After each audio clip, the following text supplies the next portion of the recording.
प्रभु, ये विवाह मुझे स्वीकार्य नहीं है प्रभु। मैं मेरे जीवन का प्रत्येक क्षण आपकी सेवा में समर्पित करना चाहता हूं। मैं नहीं चाहता हूं कि मेरा कोई भी संबंध मेरे भक्ति को विभाजित या बाधित करने का कारण बने। नंदी, विवाह तुम्हें मेरी भक्ति के लिए अयोग्य कैसे बना देगा? उसमें बाधा कैसे उत्पन्न कर देगा? माता, आपके और प्रभु के बीच में इतनी चुनौतीपूर्ण स्थितियां उत्पन्न हुई, फिर भी आप दोनों स्थिर रहे। किंतु मेरे लिए यह संभव नहीं है माता, क्योंकि मैं अपने दायित्व के मार्ग में कोई भी विकर्षण सहन ही नहीं कर सकता। नंदी, मेरे एक प्रश्न का उत्तर दोगे? पहले तो तुम केवल मेरे प्रति ही समर्पित थे, किंतु अब तुम मेरे साथ साथ पार्वती की भी आराधना करते हो।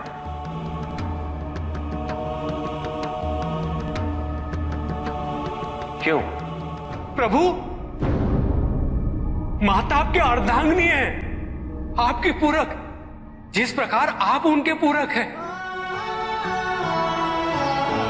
आप माता के कारण आनंदित रहते हैं, उनकी उपस्थिति आपको प्रसन्नता देती है। अन्यथा आपको इतना हर्षित उनसे पहले मैंने कभी नहीं देखा है। फिर कुमार कार्तिकेय का जन्म, अशोक सुंदरी का जन्म, और फिर हमारे गणेश का जन्म।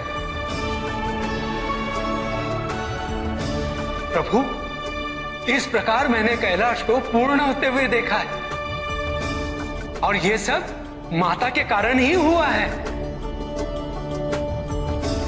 प्रभु, जिस कैलाश में आप वास करते थे, उसे माता ने निवास बना दिया, इस कैलाश को संपूर्ण कर दिया।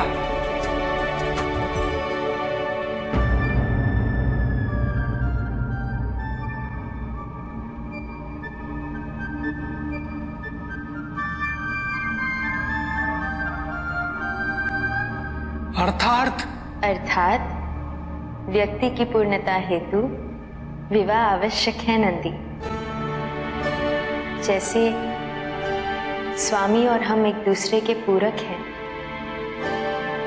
उसी प्रकार तुम्हारी अर्धांगिनी और तुम एक दूसरे के पूरक बनोगे। विवाहित जीवन की अनुभूति, परिवार का सुख, उसके सुख और उसकी सुरक्षा के लिए संघर्ष, ये सभी अनुभूतियां व्यक्ति के विकास के लिए अनिवार्य है नंदी। किंतु प्रभु, मेरी स्वतंत्रता। स्वतंत्र तो वो नहीं है नंदी जो विवाह के विचार से भयभीत होते हैं या संकोच करते हैं, क्योंकि स्वतंत्रता तो वो है जो किसी भी विचार से प्रभावित ना हो,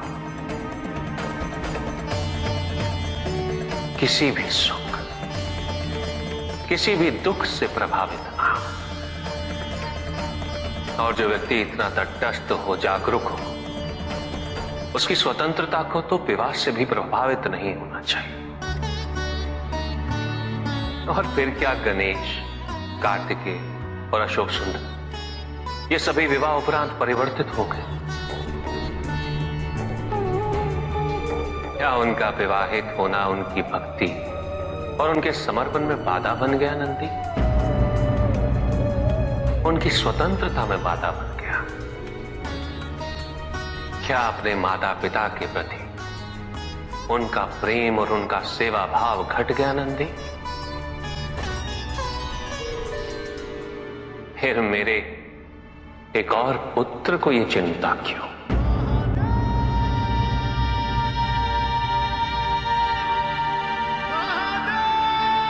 ये भय क्यों नंदी?